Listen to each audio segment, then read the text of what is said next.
What up, internet? Who you are, where you be, where you at, what you see. This is Pop Co-Parent. I'm one of your hosts, Mark MF Jones, and I'm joined by... This is Niels RY, aka the Great Bambino, the Titan of Terror, the Sultan of Swap, the Colossus of Clout. Oh, I'm so mad because I wanted that one. This is Have we ever done that before? Have I ever taken one from you? Is this our first time? Me taking your AKA? No. It has generally happened. I usually have about 2 AKAs because we on deck. You're a better man than me, Shannon. Kingdom Crash. So I'm going to go with a simple one. This is Shannon, AKA Baseball is Life. And if you haven't figured it out, we are talking about the movie, The Sandlot, the 90s movies that everyone and their mom, sister, brother, cousin, roommate, auntie, uncle knows about. Timeless, classic, great movie. And we're going to go through it kind of like scene by scene. But before we do, we always know that I can't be the great Bambino himself, Nels, has some history for us. Why don't you hit us with some history facts, Nels? The Sandlot came out in 1993. We are in the 30-year anniversary of The Sandlot. Some of the actors that were in The Sandlot include Mike Vitar, who was Benny the Jet, Brandon Quinton Adams, who was the only brother that was a part of The Sandlot crew. You can probably tell the name because it was Brandon Quinton Adams. Karen Allen, that was Smalls' mom. You might remember her from a few Indiana Jones movies. She was in Starman. She had a great career. Yeah, that's who she was. Of course, Dennis Leary. You know, everybody knows Dennis Leary. And last, but absolutely not least, James Earl Jones was in The Sandlot. Mm-hmm. Sandlot had a budget of $7 million, made $34 million, like box office wise, but y'all don't really care about this number. This is the number y'all care about. 76 million made from VHS DVD sales. Go on now. Not even the rentals. Go on sales. Now. Sales from DVD and VHS. First, let me just say real quick, Roger Ebert called The Sandlot, he called it essentially a summer version of The Christmas Story. So like he thought highly of The Sandlot. That. He was one of the few critics at the time. A lot of them were like, Sandlot's trash. But Roger Ebert was like, no, this is going to be a classic. And he put it on par with A Christmas Story. Yo, I've never heard that before, but it makes sense as soon as I heard it. Yeah, this is the summer version of The Christmas Story. Damn. I would have been a horrible critic because for me, my thought, I was like, this is a white version of Boys in the Hood. But I'm like, yo, it shows our problems are so different. Are so different. This is like a white version of Boys in the Hood, but very. They don't know or don't show what goes down in the Sandlot. But I was like, yo, our lives and problems were very different. Extremely different.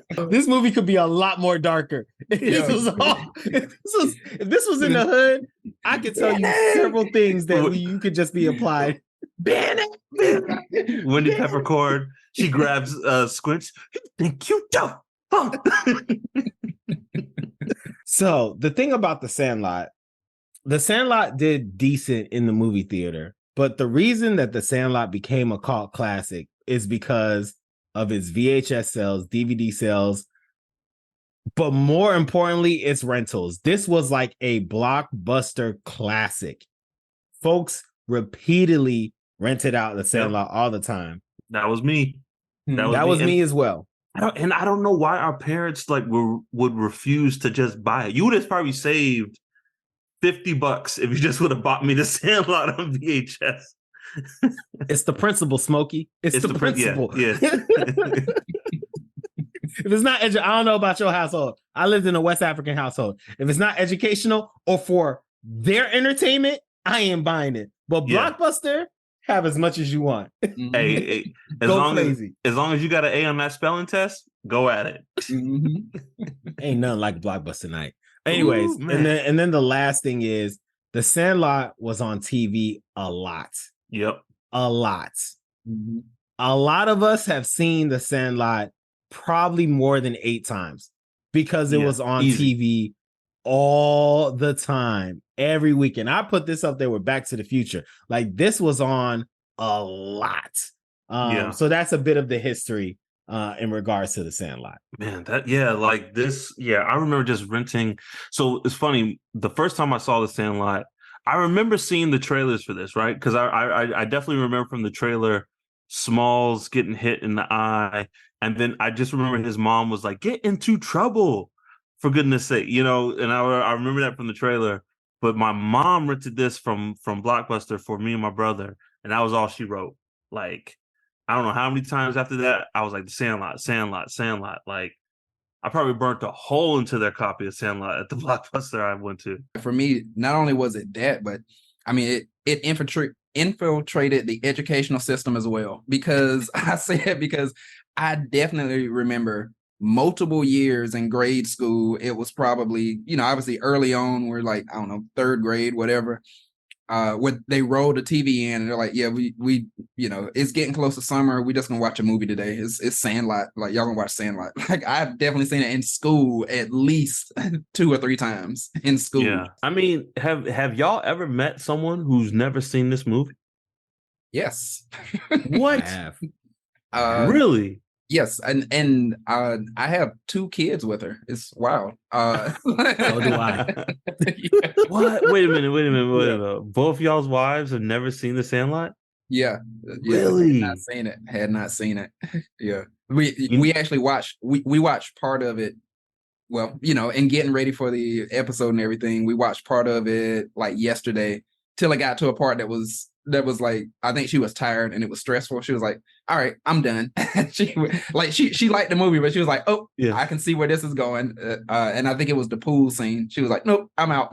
Yo, Shamel saw that scene too and was like, oh, this is a boys movie. That's why I never watched this. This is a boys movie. And I was like, yo, you see something puberty related for one scene. This is like cult classic. She was like, for boys, and she like walked away. To be fair, if this movie was made today, that pool scene would never happen. Oh, yeah. Absolutely not. No, we will talk about the pool scene, brother. But I'll say this: when Shamel first told me she did not watch The Sandlot, I was appalled. I was disgusted, and I had to go to social media. And so I put a poll, just because Shamel didn't believe that she was an outlier. I put a poll on Instagram. I think like 63 people voted on this poll. 93% of the folks who voted on the poll said they watched The Sandlot. Wow. So we're talking a handful of people said they didn't watch The Sandlot. My wife included. Yeah, there's not a lot of people who haven't seen The Sandlot. No, yeah, it grew. It's a cult classic. Everyone knows about it. Like, people off the street quote this line. You're killing me, Smalls. You want some more? You know what I mean? Like, there's so many good quotes to pull. This movie is culture now. It is culture. This episode of Pop Cult Parent is brought to you by Black Nerd Coffee. Black Nerd Coffee was started by Elliot and Annie, 2 HBCU grads who became obsessed with making the perfect cup of coffee you can enjoy black, no cream or sugar. In their journey to create the perfect cup of coffee, they wanted to learn as much as they could and share that knowledge with their family, friends, and community. That desire to learn more became a delicious obsession. Over the years, they have enjoyed trying, celebrating, and sharing coffees from around the world. They believe that taking the time to make the perfect cup of coffee is an intentional and therapeutic form of self-care. I have to say, without a doubt, this is the best cup of coffee I've ever had at home, and I've been obsessed with this brand ever since. Want to check out Black Nerd Coffee yourself? Head to blacknerdcoffee.com and use the discount code POP20 to receive 20% off of any 12-ounce single origin coffee. That's POP20, POP20, for 20% off any 12-ounce single origin coffee. I'm curious to hear the impact that Sandlot had on you. Obviously we've all watched it several times, so curious on just the impact that it had on you. And I can jump in and go first because there's a few things. Sandlot was really important to me growing up. Like, I don't even know if I could call this a movie versus calling it like a manual, because there's just a lot of things that I know and experience, especially someone who grew up in a West African household. Like, this taught me about America, to be like completely honest with you, and just like certain things in culture. So a few things. Number one, The Sandlot came out when baseball was still universally a big deal in this country. Mm-hmm. So like I got to see why people loved baseball. Cause like baseball wasn't like growing up, like I didn't really have really good hand-eye coordination. So it wasn't necessarily fun. And then on TV, I never really got excited for it. But like watching the kids play baseball in Sandlot, I was like, I get it. I get it. I get why folks love baseball. I completely understand it. And I collected baseball cards after that. So that's like one of the things. The other is Benny the Jet taught me how to play baseball. When he was teaching Smalls how to throw a ball, how to catch a ball, all that stuff, he was teaching me. So like during PE, I would actually know how to throw a baseball. I would watch the heater and how he would grip the baseball to throw it. Like The Sandlot taught me how to play baseball. Taught me the rules, taught me the positions, taught me everything about baseball that I know. But the most important thing is that Ham taught me what s'mores were. And we'll talk about the campout scene, but I did not know what s'mores were until 1993 when The Sandlot came out, and Ham taught me what s'mores were. So you related to Smalls, right? You were in the scene with him. You're like, some more what? I was Smalls. Yes. Yes. And like it's crazy because like he walked through it, and I can only imagine for like most folks, it's like, who doesn't know what s'mores are? But like he educated me on the concept of s'mores. So yeah, I say all that to say Sandlot was a big deal in my life. Huge deal. Man. And I still love it. It still holds up. So yeah. Oh yeah.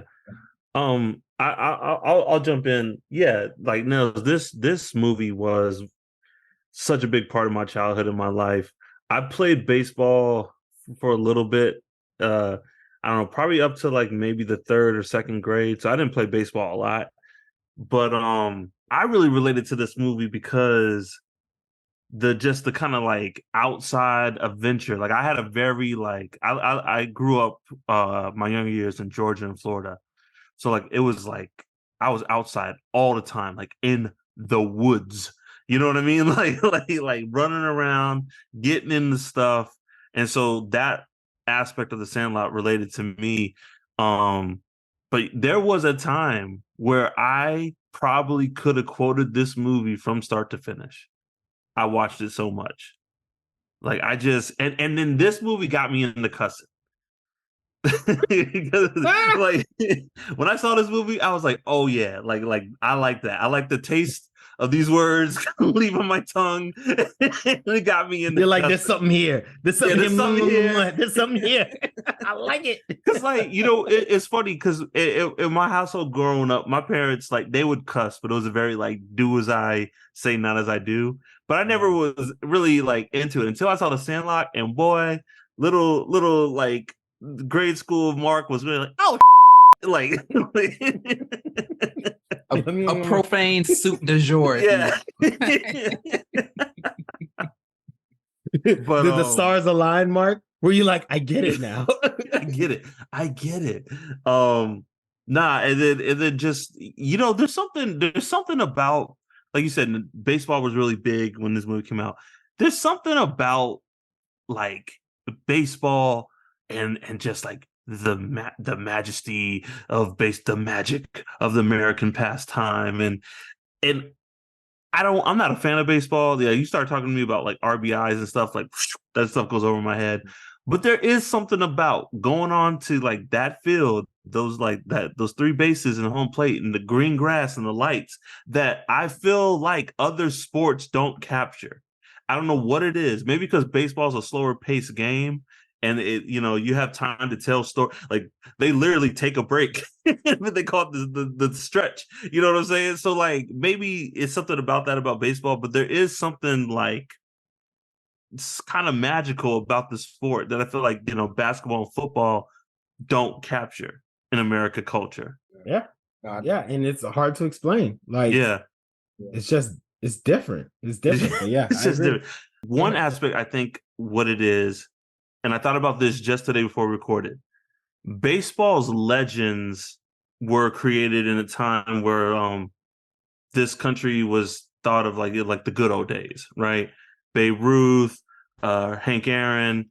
It's like that was a time where people like especially boomers fondly look back on America. So maybe that's what it is about baseball. Because when all the legends in other sports came around, like NBA, like the 70s, that's where we really started getting the superstar players in basketball, Oh probably my goodness. football.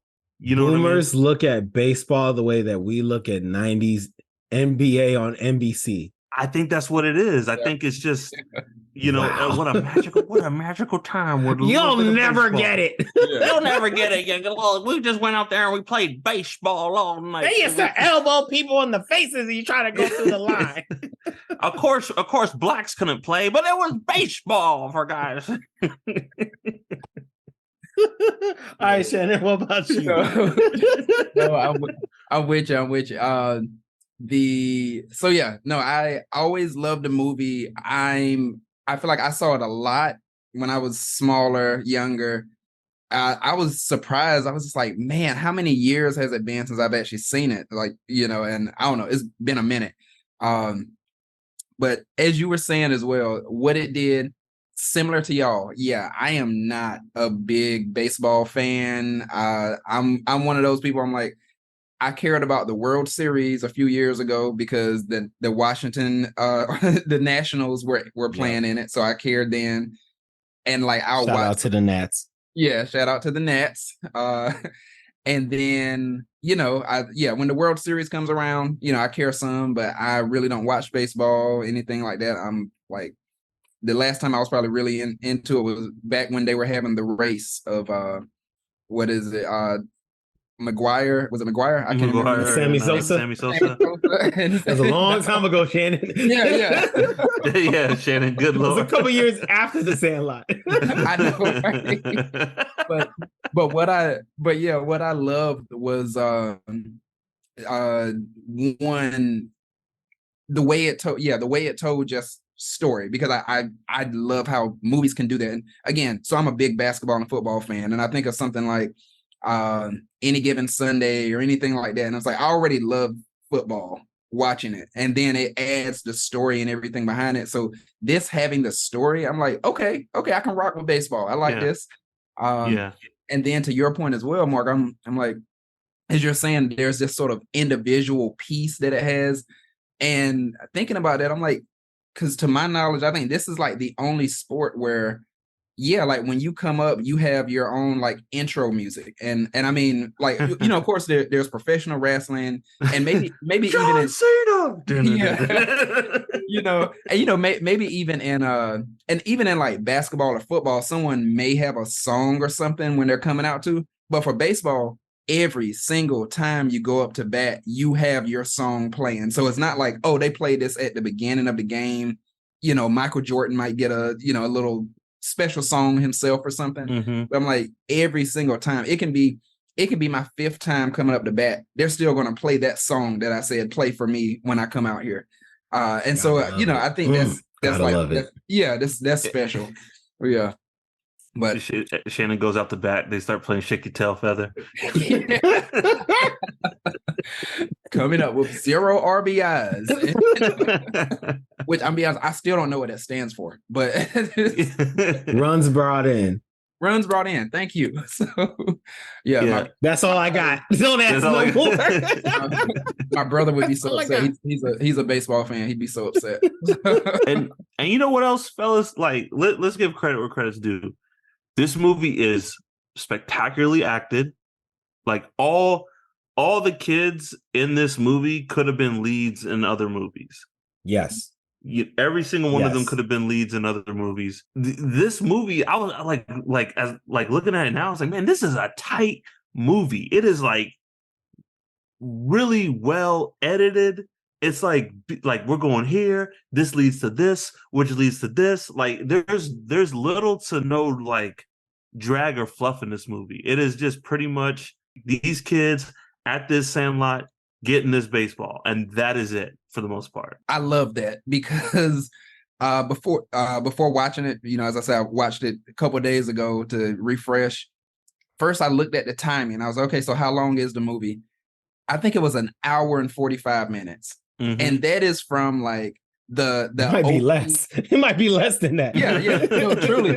And that's what I'm saying. Like, it's an hour 45, but they're like, this is basically we start counting from the moment you hit play until the very end of the credits, an hour 45 minutes. So that means story is probably like an hour 30, maybe. Yeah. Yeah. Yeah. It's a breeze of a movie. It is and it still accomplished so much. Whereas now we got like 3-hour-long movies, and it's like, watching the movie now, I don't know. I don't have any research. It's just my own like theory. I feel like there was like a abandoned subplot of like Benny maybe having a little brother or something that reminded him of Smalls. I just feel like there was like something there, and they were like, nah, we don't need this in the movie, because it's like there's no reason for Benny to like, bring Smalls in. And so and then he has the hat, he gives him his old hat, he gives him the glove. You know what I mean? So if we're going fan theory out, there is two things that I was thinking about movie wise. One, they did say somebody moved. In the beginning. So there was 9 folks, and then somebody moved. Clearly, like I'm sure y'all kind of got this. Benny was practicing, right? He like the Sandlot was Benny's training ground to become a legend. So he was like, I need to practice all these positions, and y'all are here to help me get better. Yeah. Because I'm gonna make it out. I'm making it out of the Sandlot. I'm gonna make it out. So y'all, so we're gonna bring that random weird kid from across the street here because I need to get better. Yeah. So that's one. And then the second one is, y'all remember they keep mentioning that Benny wasn't the first person to jump over the fence. They said there was one other kid who jumped and he got eaten. I feel like that was a part of the movie that they were like just going to like give homage to in some way, shape, or form that they never did. So that was like the only thing I was thinking about, something that they cut out. Well, fellas, y'all want to get into it? The movie starts and we started it looks like a major league baseball field, and someone's walking through the stadium. Basically, we see this is older Smalls. And he's, starting us. He's like, and I got us, back in the day, I went to the Sandlot and I got us in the biggest pickle that we've ever been in, and so I love this opening scene. Nels, I think you appreciate this. Very like It Follows, because you see the Sandlot kids in the background and they're all kind of going to their houses, and then the camera like pans to Smalls unloading the U-Haul. I can't lie. When we first get introduced to Smalls, I was like, you're gonna have a lot to convince me here, movie director, that this guy had black friends. I got us into the biggest pickle. I was like, come on, bro. Come on. Pickle, come on, bro. So I was like, all right, let me strap in. How you gonna convince me this time? Even at that, he only had one, right? It was Nunez. Yeah, one. Nunez, But he was a brother. They're doing a great job in that household. He got all those white friends. But he is the brother. He must. They just recently moved to that neighborhood. Ain't no way. And so I looked at this movie takes place in 1962. So like, that must have been a nice little neighborhood. That he moved. It's like he was allowed to play with him, but then they were like, "You want to sleep over?" And they're like, Take his butt to that treehouse. He ain't coming through my doors. That's why it was designed. It was like sleepovers in the house, Nunez out in the treehouse. Oh, you're gonna make me pass out. Like it's like they were spending the night at Yaya's house, and his dad comes home. He's like, "Get that kid out of here! Go sleep in the treehouse." And they all just never talked about it. They all just went to the tree. They're just like, so Yeah, s'mores. Just keep it moving. No, but the neighborhood had to be good because, like, the best baseball player and the coolest kid in the neighborhood was Benny the Jet. So he's a Hispanic brother. So yeah, man, there's probably some progressive stuff going on over there. Yo, oh my God, that kills me. So, so we're introduced to Smalls. Smalls is like this nerdy kid who just moved in with his to this neighborhood with his stepdad Dennis Leary and his mom, and he's kind of a nerd, and he's asking Dennis Leary to teach him how to play baseball. And yo, can I just like this whole relationship? So Dennis Leary is Smalls' stepdad. Go there, right? Mark. He's Smalls' stepdad. But like, I feel like in any other movie, Dennis Leary would be like the bad guy. Why else would you cast Dennis Leary to be the dad? This was gonna be a PG-13 movie. Mm-hmm. They probably casted him with some clear plans on what to do with this movie, and they're like, you know what? We need to tone this down a little bit. My thought is Dennis made it awkward. Leary was like, "You touched my mother ball again. I'm putting this baseball through your neck." So you think when the mom wasn't around? Sit down, shut your mouth. When the mom wasn't around, he was like grabbing Smalls by the neck. He's, "You looking at my baseball?" He's like, no, Dad." He's like, I'm convinced. You hired Dennis Leary to play a stepdad? Come on now. Smalls' mom, she's like, "Hey, well, can you teach him now?" And Dennis Leary's like, "Yo, hey, I'm trying to pay the bills. I really got to get this done." She's like, "How long can it take?" He's like, "Have you seen your son play baseball? It could take all day." Like, it could literally take all day. Yo, can we just talk about that failure in parenting for a second? So rest in peace. His biological dad had something to do with it, I guess, but also his stepdad and his mom for decades. They waited till, how old would we say he was? 9 or 10 years old, maybe. So to throw a ball. I think they're okay. So you know what's funny? I looked this up today because I was wondering how old Wendy Peppercorn was in this movie. Mm-hmm. So like Wendy Peppercorn is 14. I think Benny's supposed to be 13, 14, and the rest of the guys, like Smalls and them, were like from 13 to 10 years old. Mm. So at the least, Smalls is 10 years old. Yeah, at the least. I was gonna say 10. Gonna say 10. Waited till he was 10 years old to throw a ball. Still a problem. For the parents, Still a problem, Shannon. To throw a ball, I was like, that is a failure in parenting. But then on top of that, the dad, or stepdad or whatnot, when he finally does start throwing it, I mean, he's giving all the facial expressions like, "Oh my God, like, what is wrong with you?" And then he's like, "All right, loser, fine." Kid. Like, I can't believe, like, I might divorce your mom tonight. Like, you're a loser. But then when he finally does throw it to him, he hits him with an 89 mile per hour seam down the middle and gives him a black eye. Like, bruh, start underhand first. And that was intentional. That was like, he's like, you little don't loser. You ever ask me to play catch with you again. Go learn somewhere else. So like clearly in those years, and you know, blessings to Small's biological father, but clearly in those years, she was like, "Look, I don't know what you pour your head into the books. I got nothing for you. I am in 1960s America.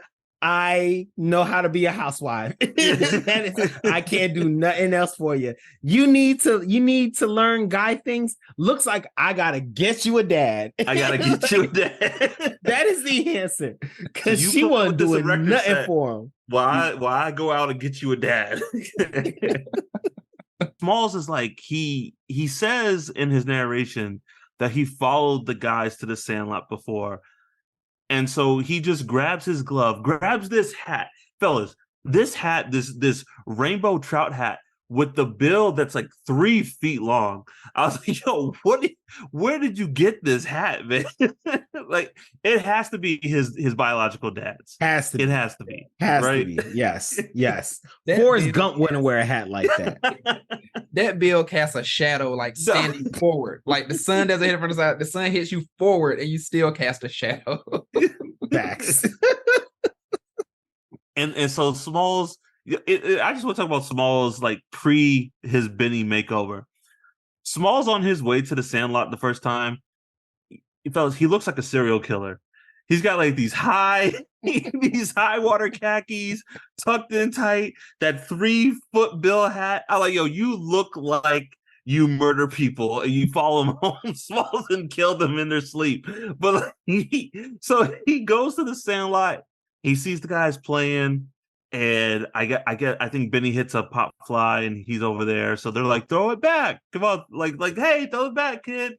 And Smalls can't throw, so he throws the ball, and it just like goes like a couple feet, and all the guys in the Sandlot just drop. And I it's funny, as a kid I felt for Smalls here, but I'm like, this is realistic. Like a bunch of boys, and you throw the ball like that, and they all just fell dressed to the way like, you're dressed. plus you're dressed like a serial killer. I'm gonna be falling on the floor too. Yeah, like they all just fall down laughing at him, and I feel so bad. But he's like, "My life's over," and he just runs away. And so Benny sees him, and Benny's like looking at the guys like, He needs my help. He needs the help of Benny the Jet.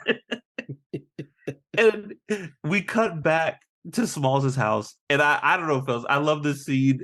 His mom's like, she's like, Scotty, have you made any friends? And he's like, no. And she's like, why not, Scotty? You know why? Look at me, Mom. Do you see how I'm dressed? Do you see how I talk? I can't throw a baseball. We're in a baseball town. The coolest kid down the street, he is cool because he is the greatest baseball player this town has ever seen. Oh my goodness. And all I know how to do is create little robots and kinetic sets, which is actually, I feel like, pretty cool. But it's cool, but it's not cool right now. Not in the early 1960s. I'm ahead of my time. I won't be any value to the late 2000s, Mom. I'm useless now. By that point, I'm going to be a sports anchor. People won't see my true value.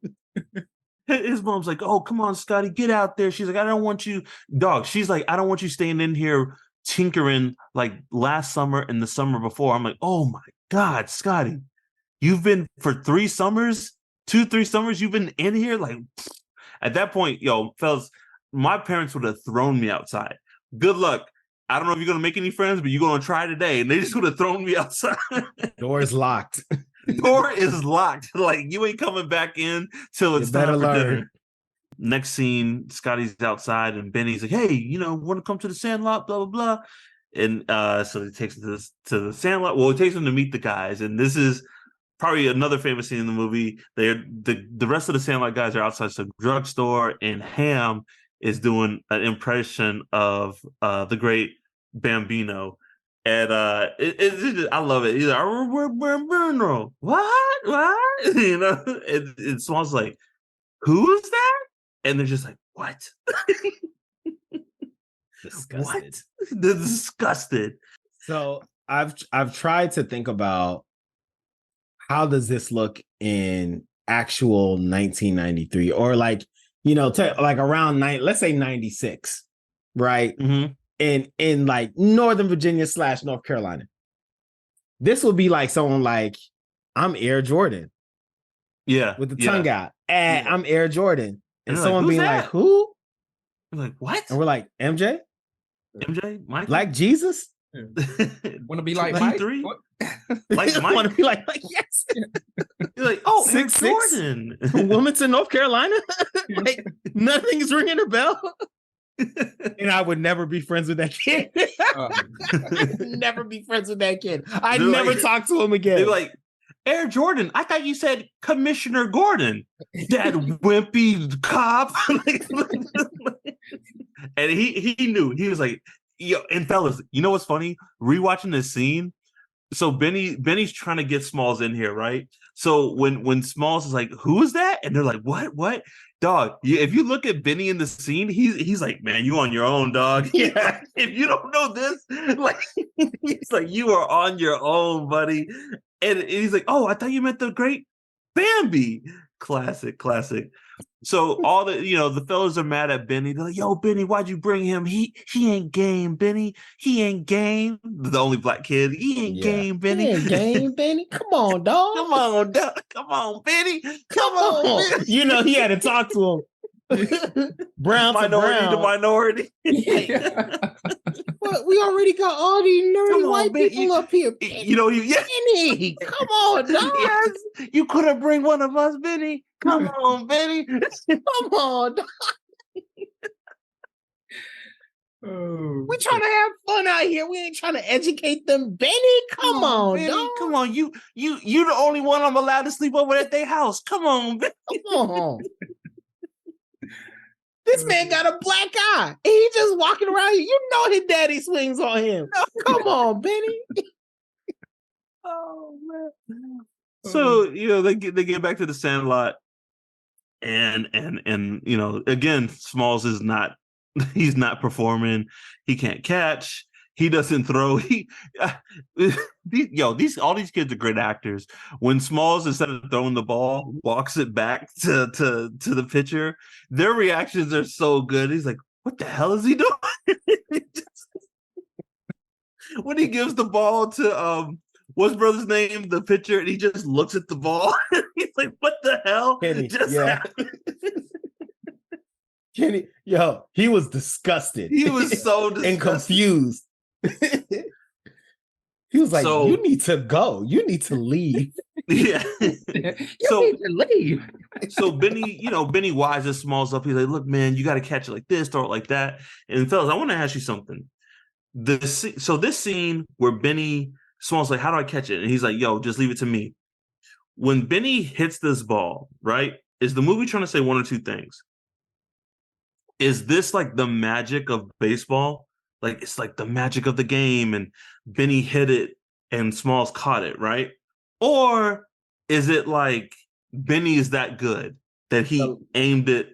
Benny is that good. I want to finish. Benny is that good. What other Mark? Why did you even ask that question? Have you not seen this man? Well, Benny is great. I only ask because Benny has this paranormal dream right in this movie, so I'm like, is there any magic in this movie, like the magic of baseball, or is it just Benny's that good? So we established Benny's that good. The magic is Benny is that good. The magic is Benny's that good. They have the reincarnation of Babe Ruth in their neighborhood. All right. He is a monster. He is that good. Yes. That was like the first thing I said. Like when he said that line, like just put your hand wherever. And I said out loud to Drew, I was like, so are they gonna say he's that good that he's gonna hit the ball and it's just gonna fly to the mitt, wherever you want to put your hand, low to the right, high to the left, just keep it there, and that's where I'm gonna hit it. Yeah. And the thing for the jet. And the thing for the jet. Yep, the jet got it. So, Smalls catches it, and all the guys are like, all right, cool. Let's play some ball. And then, the pitcher's like, hey, I knew it all along. And Smalls turns around and he hears something behind the fence. He doesn't know what it is, but there's something behind the fence. So next scene, we're at the Sandlot. And for the one time we don't see Benny batting, Ham's batting. And he hits the ball, knocks it out the park, and it goes over the fence. And all the fellas are pissed.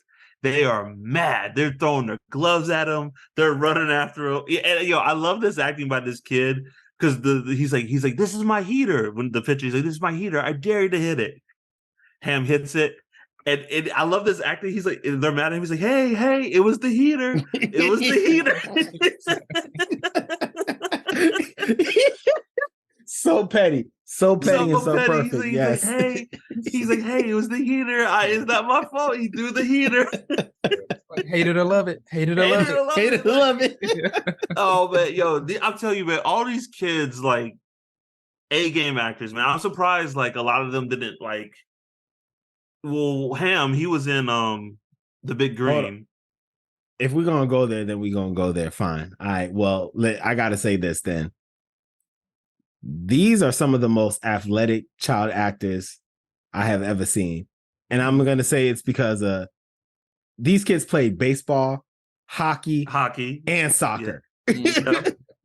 So Ham, like you mentioned, played he was like the lead actor in The Big Green. Yeah, he was the goalie. Terminators. Yes. You know? You brought a memory back there, Mark. But Benny and Kenny were two of the Mighty Ducks. Yep. All right. Kenny was the Mighty Ducks 1 and 2. He was in 1 and 2. His name was Jesse Owens. And Benny was in 2 and 3. Yep. Who was he? Luis Mendoza. Mendoza. Yes. I can't stop. And these kids were actually skating. Yeah. You know what I'm saying? Like they actually knew how to play hockey. Kenan Thompson hosts like NHL award shows because he actually knows hockey. Like he had to learn the game of hockey to play in the Mighty Ducks movie. So those kids in the Mighty Ducks that you see, like Josh Jackson, they actually all know how to play hockey. Yeah. And 2 of them were playing baseball. They were pitching and they were catching and they were like hitting the baseball. Like they legit know how to play baseball too. Yeah. They're athletic as hell. That's all. No. Sorry, No, they are. Now, No, I'm surprised we didn't see like more of these kids growing up. Like we saw who we saw, but like I'm like, man, all these guys are great actors. But anyway, so Smalls is like, he's like, hey, I'll go get the ball. It's no problem. So he starts to climb the fence. You can't do that, Smalls. You can't go over there. And he's like, why? And the beast. He's like, what? And fellas, I want to talk about this moment. I love this, like what the movie does here is like the beast is a dog. We know it's a dog. But I love that the movie does this, like it plays with the reality of like a kid's imagination. And so I love this, like Benny's like, he's like, Smalls, go over to that hole. And he's like, no, he said, don't just go over to that hole and look in there. It's like you can't be told what the beast is. You have to see it for yourself. Saying the beast is a dog is like saying Jaws is a shark. When I envision the beast in Sandlot until later on, like just watching everything about the beast was just like, this is a monster. This is an animatronic monster. Like this is a freak of nature in the backyard. Yeah. That's because I'm like, that's what it is as a kid. Like there is no such thing as a big dog. This is a huge, dangerous monstrosity of something. Like there is no such thing as a mean cat. This is a cat that has claws that will cut you to your bone. Like yes. Yes. Yeah. So they're like, Benny's like, just go over there, look in that hole. And you'll find out. So Smalls goes and he just sees the ball and he sees like this big, huge claw, like, just like take the ball. And he runs away. He's like, what was that? And there's something on the ball. And they're like, camp out. So then that's when we cut to the famous camp out scene. And Nels, you said you want to talk about this scene for a little bit. So why don't you take it away? Well, I mean, so I think the important things to take away from the camp out, one was like, you actually got to see folks have a sleepover. 2, you got like the story of the beast. So you have whole boy, he had the flashlight sticking up. Oh wait, and before that was S'mores. And I already talked about S'mores, but S'mores is a very big deal. So when the brother talks about the beast and the story of the beast, it is a legit 1960s comic book story about like some like like they talked about like the beast. It felt like it was a radioactive monster. But they had this dog, put him in a trailer, fed him dinosaur bones. Can we talk about like no? I love it because Squints is like he's like the Gerald from Hey Arnold of this group. He's like the keeper of the story, and he's like I love it because it's so well directed because it is such a kid legend, right? Because Squint starts, he's like, it was about 20 years ago. Like he doesn't even have all the facts. He's like, yeah, 20 years ago. And his narration through this scene might be the best part and best acting in all the movie. When he's like, Mr. Murrow got a puppy and he fed him whole slides of beef. Just like what? And he'll have one job to kill everybody in the junkyard. And he did. And he liked it. A lot. Yes. So he does a narration and he talks about the beast. My favorite part of that whole thing, and like one of my favorite lines, is when he's wrapping up the story and Mr. Merrill, like the police officer is telling Mr. Merrill like how long to keep the dog for. And Mr. Merrill's like, how long? And the police officer, and it's Squint's voice. Yeah, or whoever the kid's voice. He goes, forever. Forever. And he just says it over and over again in a little kid's voice, but the police officer is mouthing it. Yeah. Oh man. Yeah. I think one of my favorite scenes. I think he even says that was his grandfather or something like that. Yeah. He's related to the guy. But yeah, he's like, there's a part in his narration where he's like, yeah, the beast kept killing guys. It added up to 120, 173. 73. Yes. Yes. Yep. Oh man. But yeah, Squints does his narration and he's like, whatever goes over that fence. And Ham's like, a kid went over there one time. He never came back. And they're like, He's like, yeah, he did. He got eaten. And like, yo, these kids are shook. I love it. It's like it for them. It's like the thing we shall not speak of.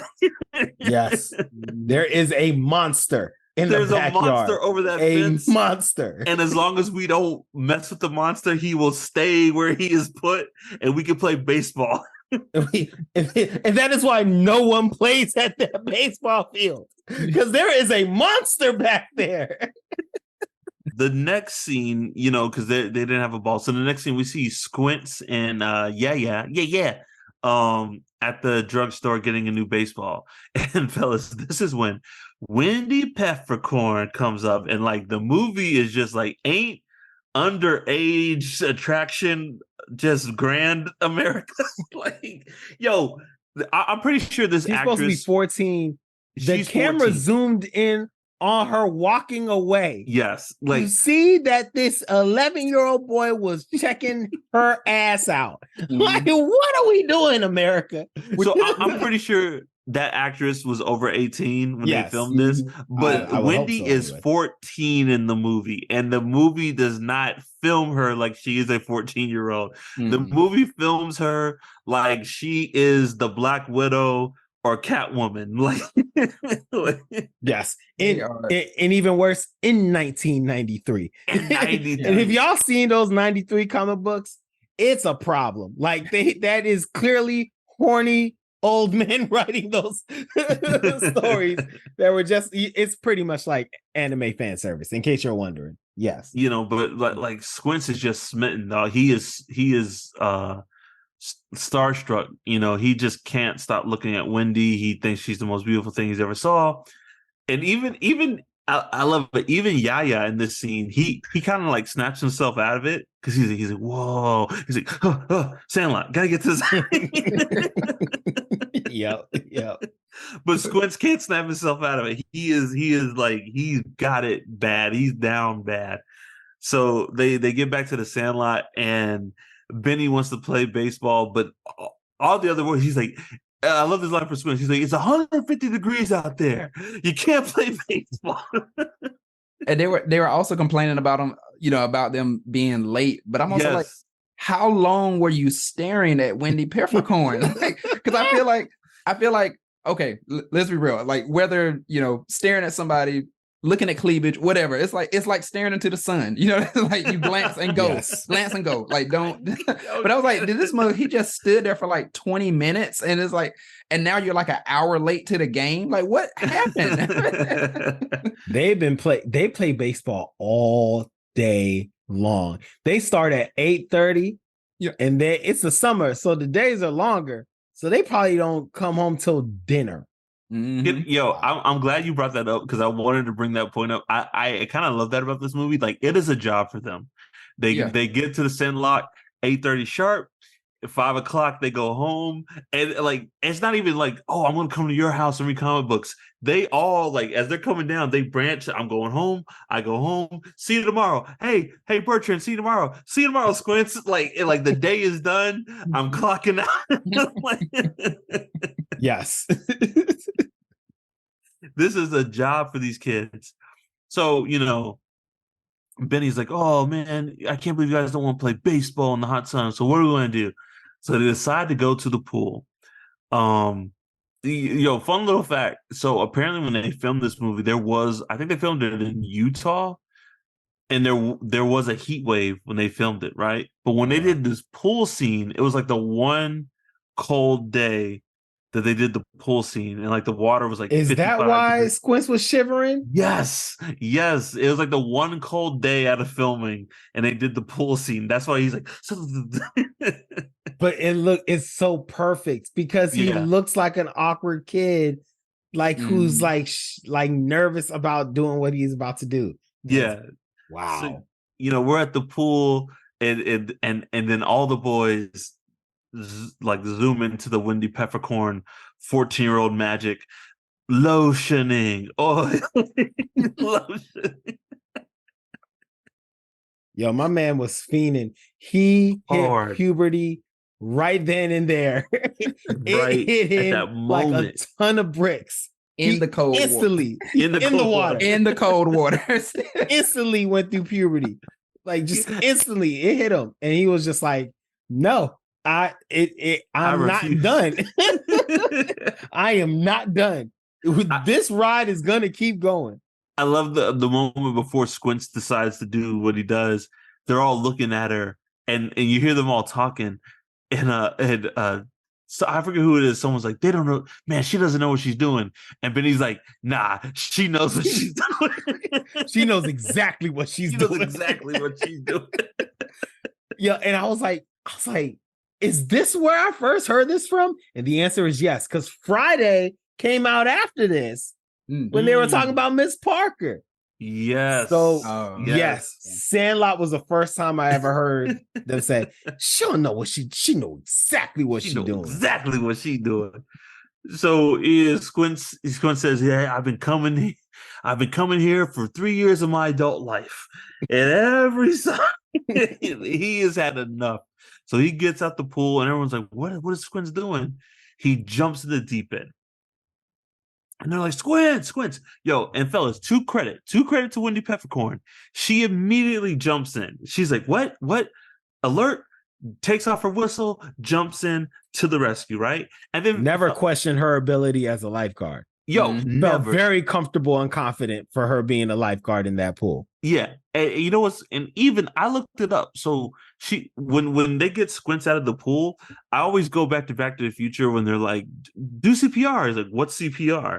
So CPR was invented in 1960. This movie takes place in 1962. So Wendy Peppercorn took it upon herself to learn this new technique to save lives, right? Like, yo, she is on it. She's a good lifeguard. Shout out to Wendy, man. Yeah. Because you know that little kid pervy. Every time that little kid sees her, he stares at her and gives her the horny eyes. Like, she knows that. And she still used this new fancy technique to save his life. Man. So she's doing CPR, and these kids, like, I know they're friends, but like they are like not. It's not that they're not concerned, but they're just like, damn, Squints is dead. Yeah, like because one of them even just said, he was like, man, he just looks bad. Like, your friend about to die. I was like, man, you look weird, man. The line is, he's like, God, he looks like a dead fish. Yeah. Like, your friend is dying. It's like, your friend is dying. He's like, pull yourself together, man. You're embarrassing yourself. You look like a dead fish. They don't stop roasting. The Sandlot crew does not stop roasting for any reason. It is your time to get it. It is your time to get it. Time. They go in. So Wendy's doing CPR on Squints, and then she gets up to, I guess, do chest compressions. Squints smiles to the crew, and they're like, what? And then Wendy comes in, and Squints kisses her, grabs her in for the high and tight, and doesn't let it go for like a good 3-4 seconds. And it's like, when you little pervert. And then one of my favorite lines, he's like, "Oh man, he's in deep And this is, in case you're wondering, no, my children will not be watching The Sandlot. At least that scene, they will not be watching it. You could not, you would not, nor you should not, in any way, shape, or form, present a scene like that in movies or shows nowadays. That would not happen. Ooh, it would be a problem. There'd be picket lines. There'd be no consent. Women are out, like, and I get what the movie's like. The movie's like, aren't pervy boys just the funniest? Like, yeah. And I was like, in watching it, like, again, this is the part I was like, me and my wife were watching it, and she pretty much checked out about this time.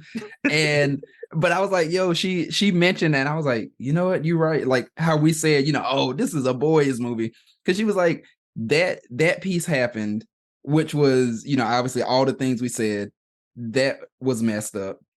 And then they sort of portray it as, hey, but look, she liked it a little bit. I'm like, that, like, yo, she didn't say no. Yes.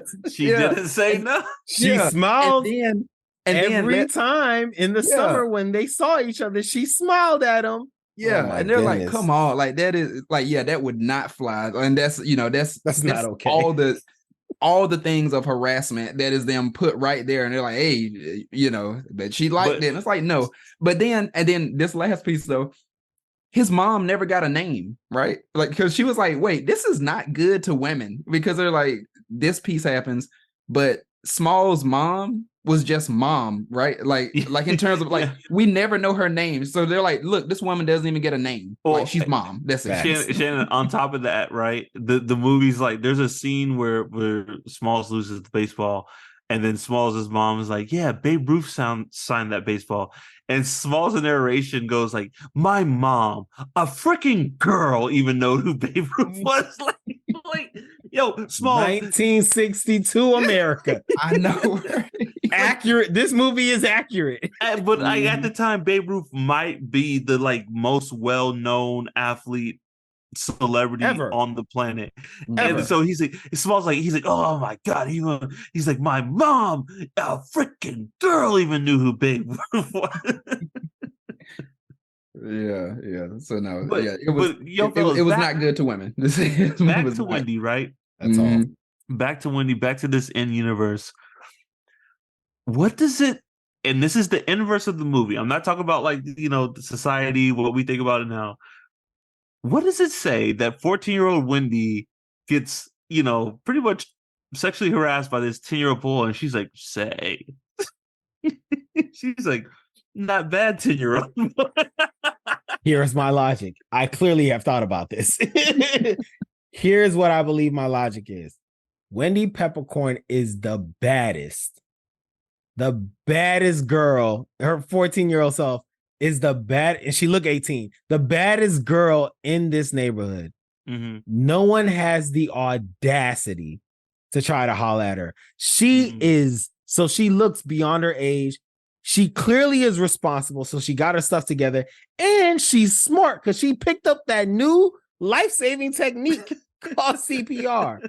No one has had the audacity to come up to her for 3 straight summers, except for this 11-year-old boy. The first boy who had the audacity to straight up try her. Try something. And she instantly felt something. Okay. That is my only logical explanation for why something like that could happen. Because at the end, Squints is looking at her and she waves. She's like, and he's like, yeah, like I've been planning that for years. Like, man, you are a psycho. But so I've been planning to kiss you without your consent for a couple of years. No one can stop me. It's like, sir, what? Terrible. So I think after this, is this the 4th of July scene? Yeah, the night game.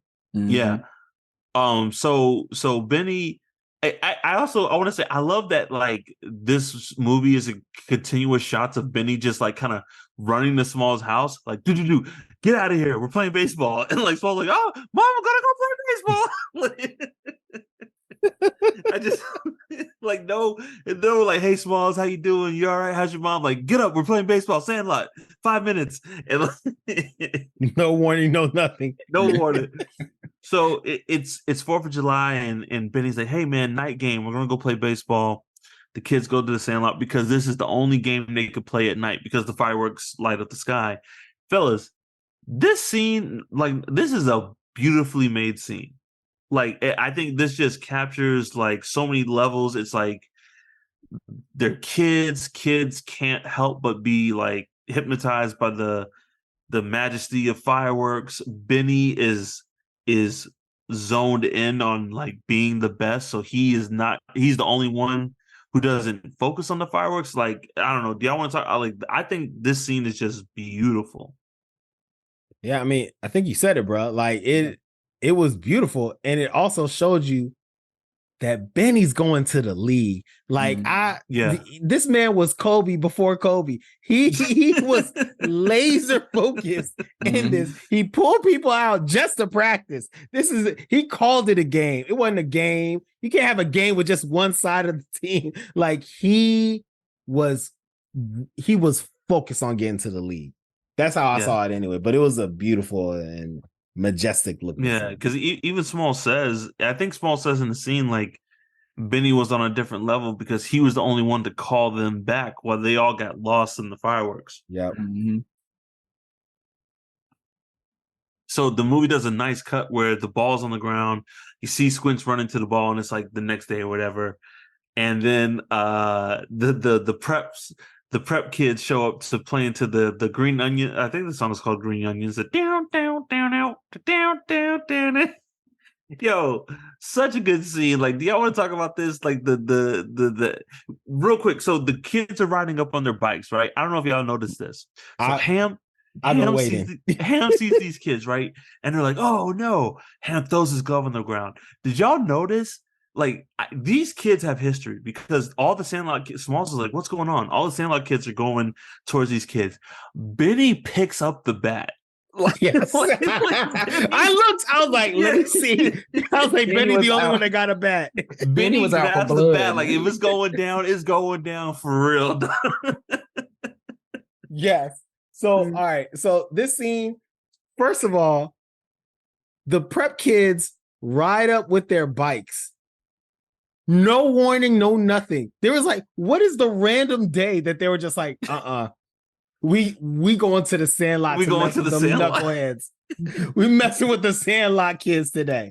Like there was no lead up. You never seen these kids before. These kids are all wearing like Letterman's jackets. July 5th. Today's the day. Today's the day. We're gonna have a problem. So it was wild. And so like when they rolled up, and all of a sudden we got the Dirty Dozens. It was like, yo, who is going to roast who better? And I had full confidence at the Sandlot kids because they don't stop roasting each other. So I was like, I don't know who these Squints was are, dying, I know and who they the winner were is. letting the Squints have it. You gonna have Ham step up to the plate? Yo, Benny stood back. He had no concern. He was like, yo, the star of the Dirty Dozens is here. Yeah. The team will win. We will be fine. I love this scene, man. This scene, I feel like it's so real. They gave these, first of all, between Ham and this, like, the leader of the prep kids, these two, they're great. They really own this scene. They gave them great lines. I love when he shows up. He's like, "Yeah, it's easy to play when you're playing with a bunch of rejects and a fat kid, Rodriguez." Yo, and what were even some of the ins? I mean, they were wild. Like, I remember laughing, but it was like Scab Eater and this and that. Like, this.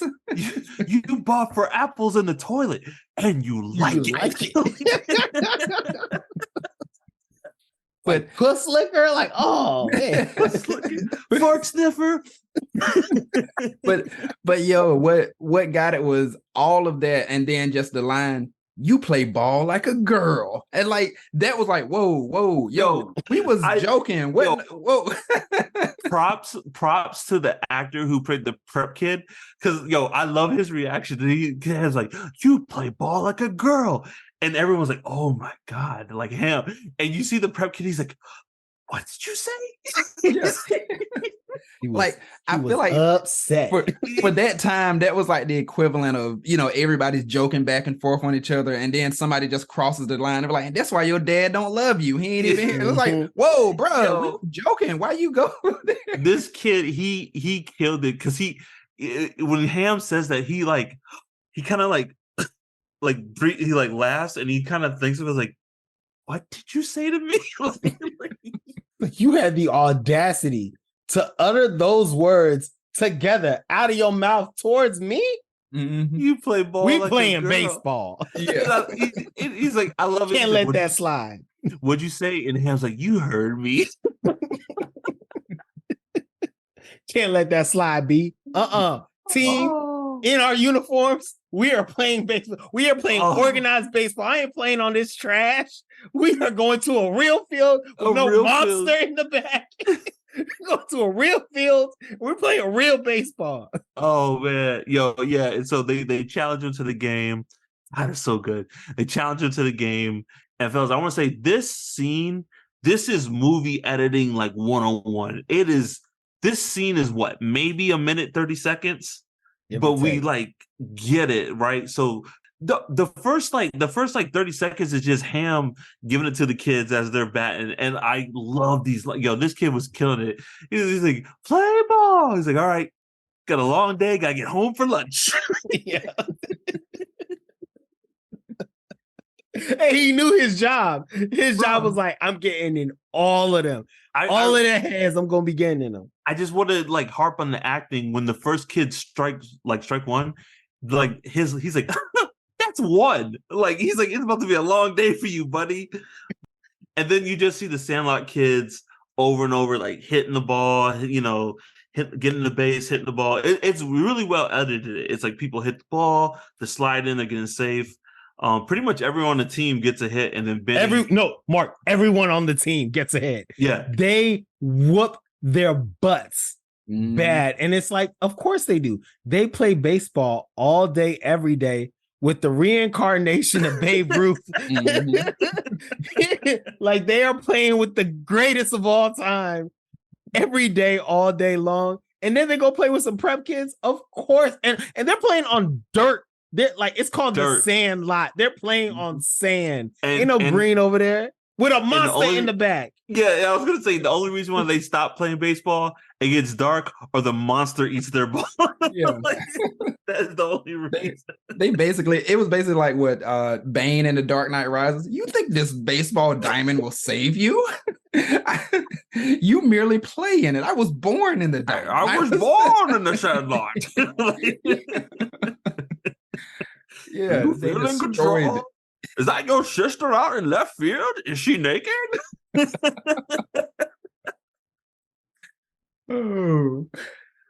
Oh man, you think she go out with me? Bane playing with them. My God, better movie. Bane, take any kid and put Bane as one of those kids. You can't play baseball out there, Benny. It's 150 degrees. Significantly better movie. Significantly better. Love that. We wrapped up with it. So they beat the prep kids. They want to go celebrate, right? They want to go celebrate, so they go to the fair. And shout out to Benny. Benny's like, hey fellas, it's on me tonight. Oh man, not only are you the GOAT, but you got money like that. Benny, where the money from, Benny? Where the money from? Yeah, y'all ain't questioned that. You know what's funny? As a kid, I questioned it because I was like, you're a kid. Why do you have all this money? I wasn't paying for all my friends as a kid. So I was like, where does Benny get all this money? But Benny is the reincarnation of Babe Ruth. So who knows who his dad is? The reincarnation of the guy who invented baseball. I don't know. Because remember just earlier, they were all working together to scrape together 98 cents for a baseball. Thank you, Shannon. But then Benny is like, what big league chew, all of that. It's on me. The fair tickets, get what you want. It's like, It's what? on me, No. fellas. No problem. The only in canon explanation is like they've been saving up, and like this is like, because even Bertrand, when he brings out the big chief, like this is a night of celebration. We beat the preps. Not only did we beat them, we crushed them. Everyone got a hit, and it's time to celebrate. So they go to this fair, and Bertrand brings out the big chief, the chewing tobacco. Y'all ever seen people dip like in real life? Yeah, I went to a white high school, so yes. Yeah. So plenty of people, and then I remember I had a football coach in middle school. Like that was the thing. And he's like, fussing at you. It's like, bro, you got brown teeth, and like this is wild. But so he would be spitting in front of y'all in the middle school. Yeah. Like get on the block. I can imagine. Here's the thing. I can deal with that. I can deal with like, come on, Shannon, run the fort, and spitting. It's the people who get the Gatorade bottle and spit their dip into the dog. Oh my God. But it got me like dip got me thinking about baseball. Baseball is such a slow sport that you essentially you get to smoke, but instead of smoking, you get to chew it. That's how slow. That's how slow the game of baseball is. They get in the buzz right before they go playing. back on the field. Yes. So everyone takes some chew and they're chewing it, and then they're giving Smalls a hard time. He's like, "What is it?" He's like, "Gee, Small, I bet you don't even know who the babe is." And they're like, "Yeah, it gives you tons of energy. All the pros do it, like idiots, So it is the 1960s. It is the 1960s. They may have actually thought that. Yeah, no. I mean, I don't blame these kids. Yeah, people were usually like smoke cigarettes to help you lose weight. Like that was like part of a diet. Like that was the thing. But I was like, yeah. In the 60s, you go to the doctor. You're like, "Doctor, my stomach hurts." He's like, "Well, you need to let's see. You need to have some eggs and steak for breakfast, lunch, and dinner, and pound it off with a dark coffee and a cup of whiskey." And you're like, "Thanks, Doc." And he's like, "Here's some cigarettes." To help with what the doctor ordered. Yeah, that's to help with your weight loss during pregnancy. Thanks, Doc. Yes. Horrible. With pregnancy. Yeah. Oh, Doc, the baby hasn't been kicking as much. How many packs of cigarettes are you smoking today? 2? He's like, "Well, let's bring it down to 1 and see how the baby does." Yo, the doctor would probably be smoking the baby. Yeah. All right. One more push. He's like, "I'm delivering, baby. Hold on." All right, Mrs. Rodriguez. Let's do this. Rodriguez, one more push. Let me get a swig of scotch real quick. All right. Just to get the senses going. All right. Let's bring this baby to the world. Oh man. So the kids take all the chew, they get on this ride, and it is a disaster. They start puking, throwing up on people. Oh man, it's tamer than I remember as a kid, but it's still pretty bad. I remember it being disgusting as a kid. Yeah. It was so much. So much coming out of one person.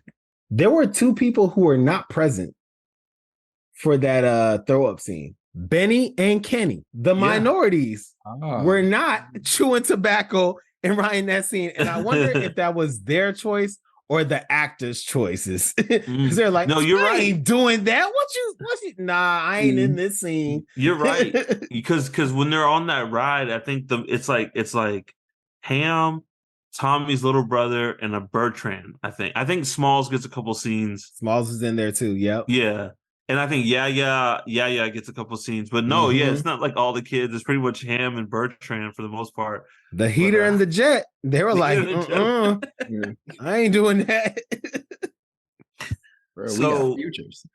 Yeah, and then one of the kids, I think it's Ham. I don't know if you guys noticed at the end, he throws up all over this like black lady's shoes. Yes, I feel so bad for her. There's probably like 8 black people in this neighborhood, and that's the heater's sister. What you mean? That's his older sister. Come on now, you knew the answer to that. I know we're going back to Chicago. and And like, not to be morbid, but it's like, it's so bad because again, we're like, it's the 60s. There's not much she can do about it. Like this white kid threw up on her shoes. And if she yells at him, like the officers will come, ma'am, do you have an issue? It's like, She but it gotta was go him. home. Yeah. Her night's over. That's it. Yeah. In the 60s, the white kid throw up on a black lady's shoes to give him the key to the city. Like, and for this young man, brave service. Yep. So, Terrible. So bad. But so you come back to Smalls' narration. He's like, yo, we quit the stuff for life. And this was when I got us into the biggest pickle of the summer. But he's like, it started with an omen. So we're at the Sandlot. Benny hits the ball and he guts it. He knocks the pretty much the guts out of the skin baseball. off, yeah. The skin off the baseball. And all the kids are, yo, Benny is on another, he is Kobe for Kobe. Because all the other kids like, oh my God, you knocked the guts out of you're 14, Benny, and you knocked the guts out of a baseball. And Benny's like, but we can't play no more. They're like, Benny. Like maybe I think even like Benny, adults don't do this. Yeah. Someone says like I think maybe 3 people in the history of the world have done this. Yeah. He's like, but we can't play more today. That's what I get from this. Like the kids were like, this is what we're doing. The kids were like, this is what we're doing for the rest of the day. We are standing here and looking at the rapper. Like, you did this. That's the rest of the day for us. Like, Benny, I'm just gonna say it. Benny is a madman. All right. Benny is a madman. And we are tying it up in this nice bow because kids are playing baseball, but they're not playing baseball. Benny is practicing all day long, every day, because he's going to the league. He's like an Inhuman or something, or X-Men. They're like, Benny, the pros don't do this, Benny. People who get paid to play this game don't bust the guts out of baseball. Like, this is a big deal. And he's like, but we can't play baseball no more today. Dog, it's a new baseball. They got this baseball like a couple weeks ago. Fresh out the factory. And he just gutted it. So Smalls is like, well, I got a ball. And then we'll go get it. And because Smalls doesn't know who Babe Ruth is, he takes his Dennis Leary's signed Babe Ruth baseball. So Smalls comes back. He's like, I got the ball. And they're like, oh, hey, what a good rule. This is the equivalent of like, you bought the bottle, you get to open it. And he's like, your ball, your pitch. So Smalls gets to take basically christen the ball with his first pitch. So great rule. Great rule. Great rule. Yeah, like look, these shout out to the Sandlot kids. They got some good rules. So he gets to the plate, and Ham's like, flies open, and he got him, right? He misses it. But Smalls hits it, knocks it out the park, right? And everyone's like, oh, Smalls got the big bat now. And Smalls is just like, oh my God. His celebration lasted less than a second. He was happy for less than a second. You see joy and immediately it goes to sorrow. He doesn't, and I feel so bad for him. Like, you just learned how to play baseball and you hit a home run. Yes. This should be the greatest day of his life, dog. He immediately goes to dread. And that's why I think Dennis Leary puts his hands on him. That is why. Yeah. In case you're wondering, Pop Cult, why I think he's that kind of stepdad, that the fact that he couldn't even celebrate for a second, I was like, yeah, Dennis Leary puts your hands on you. Yo, and so I love it because it's like Smalls. All the kids are like, what the hell is Smalls doing? He's like, you got to run to home. And they're like, maybe the shock of his first homer was too much for him. Yep. So his life flashing before his eyes. Like, that's what it was. Like, this black eye. This black eye was when he was playing with me. Imagine he was mad at me. What would happen? I'm gonna burn cigarettes into my forehead, fellas. But Smalls is just like, oh my God. And the kids are like, yeah, where'd it go, Smalls? He's like, you don't understand. It wasn't my ball. And they're like, what are you talking about, Smalls? I love this scene. He's like, it was my stepdad's. Some woman gave it to him, and they're like, woman, like what the hell? Woman gave your dad a baseball? Yeah, she signed her name, Ruth, baby Ruth. Imagine, and we'll talk more about this later. But imagine if y'all were playing basketball, and this kid comes with a basketball signed by Michael Jordan. Yeah. And they're like, all right, bet. You shoot the free throw. And you shoot the ball over and it like lands in the pond and like the water is like gets taken away. And he was like, that ball was signed by Michelle Jordan. It was like Michelle Jordan, Michael Jordan. You mean Michael? I would help this kid get the ball again. Yeah. And they are no longer playing with me again.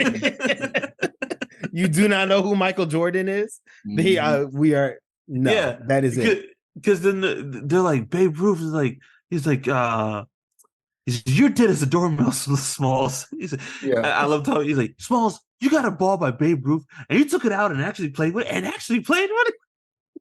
Yeah. But Smalls still he can't put it together. He's like, yeah, why do you keep saying their name? They're like, Smalls, Babe Ruth is the Sultan of Swat. He's the great Bambino.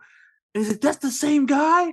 I love this line from Benny. He's like, Smalls, Babe Ruth was like Hercules, like less of a god, but more of a man.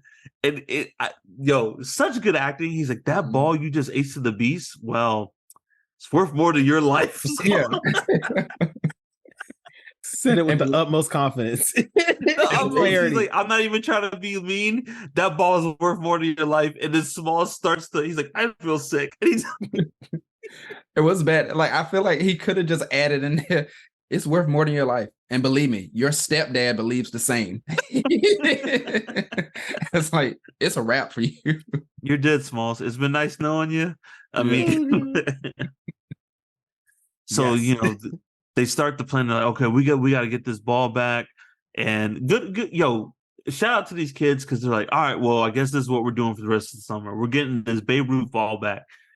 So, and then fellas, I just want to talk about this whole like getting the ball back scene from the Beast. Like these plans, they're hilarious. These kids are hilarious. First, they start with just simple, like the broom. Just from underneath the fence, the Beast logic makes sense. I completely understand. I would have done the same thing. Complete sense. Just stick the broom in there, and the Beast rips up the broom.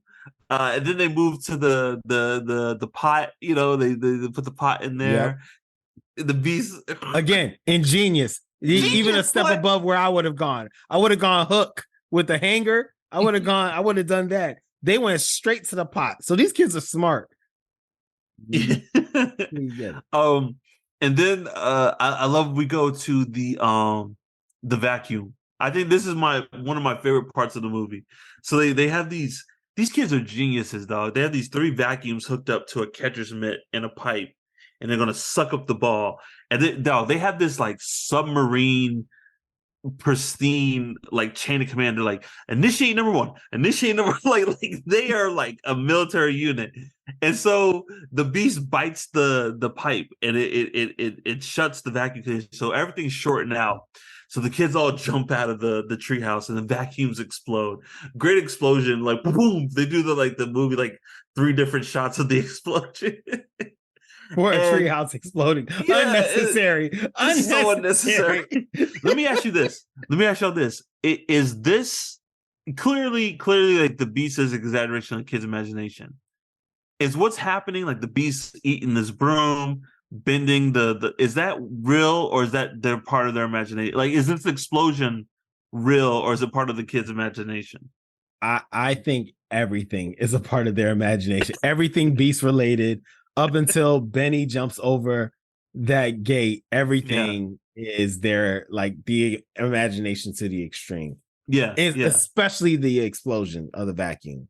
Yeah, it probably was the Beast like went over and tapped the stick a couple times. Like, oh no, it just destroyed it, and it's trying to pull us in as well. It's like tapped it, like what? Get out of here! And it's like it didn't even blow up. It was just like it turned off. But I do love the explosion. And then I think one of the brothers, I think it's Tommy, comes down. So I love this line reading. he's like, I blame myself. What are you talking about? He's so articulate too. He sounds like a theologist. He's just like, I've been a fool. I've been a fool this whole time. He's like, I blame myself. What are you talking about, kid? You just survived an explosion. He's like, I should have stepped up from the beginning. I knew the answer from the air. Oh my goodness. Oh man. And was this the older brother, or was this the brother who like always was repeating? I think this is the older brother. Okay. The next scene, they got Yaya up on this pulley system, and they're gonna again, these kids are geniuses. They got this whole pulley system. They're gonna lower him down. He'll grab the ball and they'll pull him up. What? So did y'all ever wonder why Yaya? It wasn't like he was the smallest kid. So here's my headcanon. Squints is the lookout. Yes. At every plan. Why Squints? With the worst vision. I never understood that either. My headcanon is Squints is the lookout, right? They're not going to make Tommy's little brother do it because he's too young. So Yaya is the next lightest. That's why I think it's Yaya. He's the next lightest person to do it. So they lower Yaya. He grabs the ball. He's like, all right, pull me up. And the beast is right there looking at him. And the beast at this point is like, again, is like dog Jaws. Like, just like, what is this monster? And I love it because they're like, pull him up. And they all just grab the rope. They're like, pull him up. And Yaya's like losing his mind. He's like,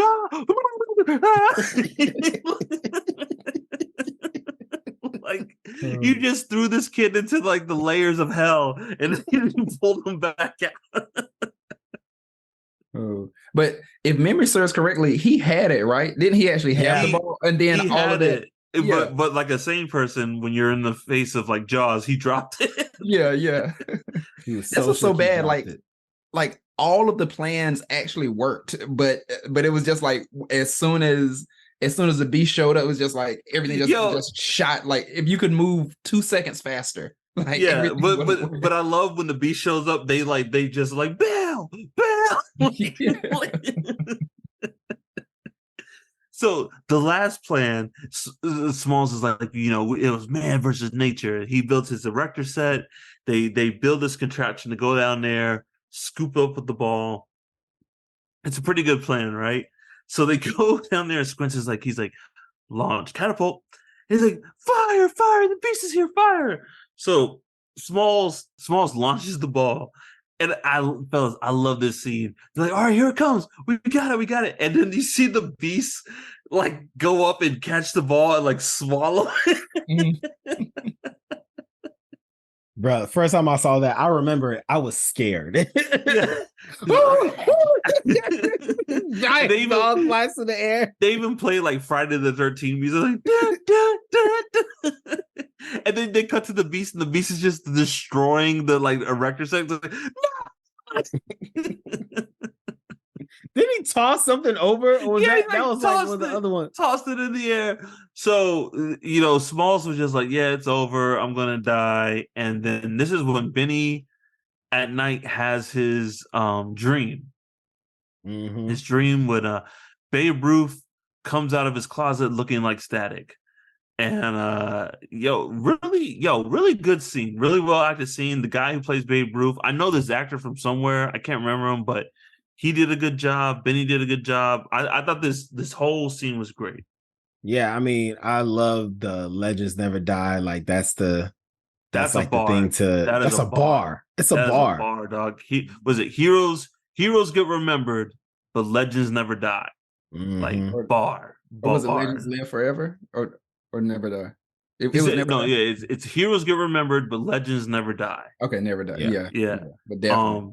So and then he's like, so you telling me to go? I love what he's like. I hear you're in a pickle with some ball with my John Hancock went over a fence, and Vinny's like, yeah, there's like a gorilla dog.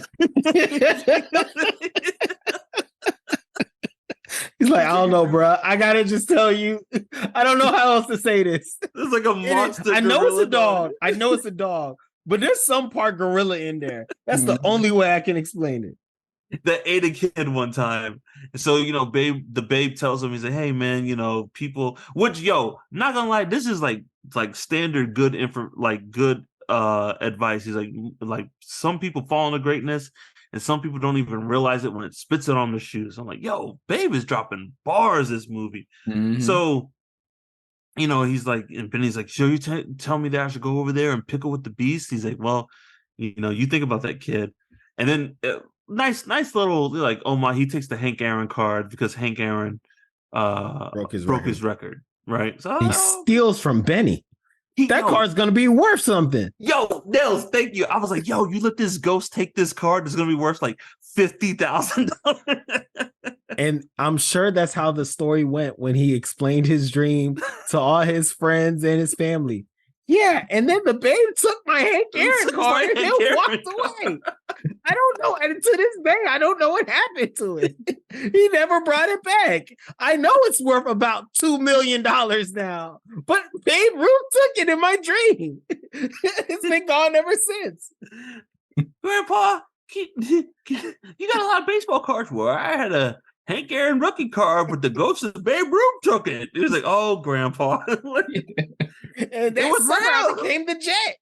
Everyone calls me the Jet since then. It's because Babe Ruth took my Hank Aaron card. All right. It's nap time, Grandpa. It's nap time, Grandpa. It's not a lie. He was smoking in my room. My mom thought I was smoking. I got in trouble. All right, Grandpa, go to bed. Oh man. So the next, and then we cut again. Benny, not like just ringing Smalls' doorbell, like he like wakes Smalls up in his window. He's like, "Wake up! I had a dream. We're going to the Sandlot." And Smalls like, "Okay." Same reaction every time. Every time. He's like, "We're going to the Sandlot. We're going to Sandlot. Get up! I don't care if you didn't have breakfast. Brush your teeth. I don't care." So they go to the Sandlot. Benny puts on his PF flyers, shoes to make a kid run faster and jump higher. And then he goes over there. Which are just black Converses, right? They were just black Converse. Okay. Gotcha. They look exactly like the shoes he took off. Yes, except fresher. But I'll tell you what, and we'll get into it. I wanted those shoes. Yeah. After this, I was like, ooh, the crisp black Converses. PF flyers, dog. Jeez. I think you can buy PF flyers. I'm pretty sure you can get them. So Benny goes over there. He sees the beast. He gets the ball. Very, very nice scene. They play like the little, like kind of like desperado music. He jumps over the fence. He gets the ball. Everyone's like, yeah, Benny, you did it. Yeah. And then, fellas, like, this is where, like, the movie, maybe the highlight of the movie, the beast, Benny, you hear Benny, he goes, oh. You see the beast jump over the fence to the song Wipe Out. And fellas, y'all can jump in, but we get this long scene where Benny pretty much runs around the whole city, not even like the neighborhood. He runs through like town, the city, away from this dog, and it's pretty great. Sorry, I was Googling PF flyers. You can buy PF. You can flyers. buy them? Yes. So, like, what were y'all thinking was going on with the beast? Because, like, my immediate thought, especially watching this again, was like, this dog clearly has rabies. Like, you ran through a glass door. Yes. You like ran through a TV, like a movie screen. You like had no problem dodging all these trash cans, and you chased this one kid. There is food all over the place. There's other things that you're a dog. There's other things that you want. But you're saying like you were bloodthirsty for this one child and just chase him because he took one of your balls. Two things. If I'm Benny, one, when that dog, when I go into a building and the dog jumps through a glass window, my next stop is the police station. Right? Gotta put him down. That's my next stop. right? or someone with a gun is my next stop. And then I'm like, yo, you never ran home, Benny? You never thought to just like run to your house? Like Benny was trying to save his family from that monster. Benny was like, if I'm gonna die, I'm gonna be the only Rodriguez that dies. I can't leave him home. It's like that in I Am Legend where they pick up Will Smith. He's like, don't go to my house. They don't know where I live.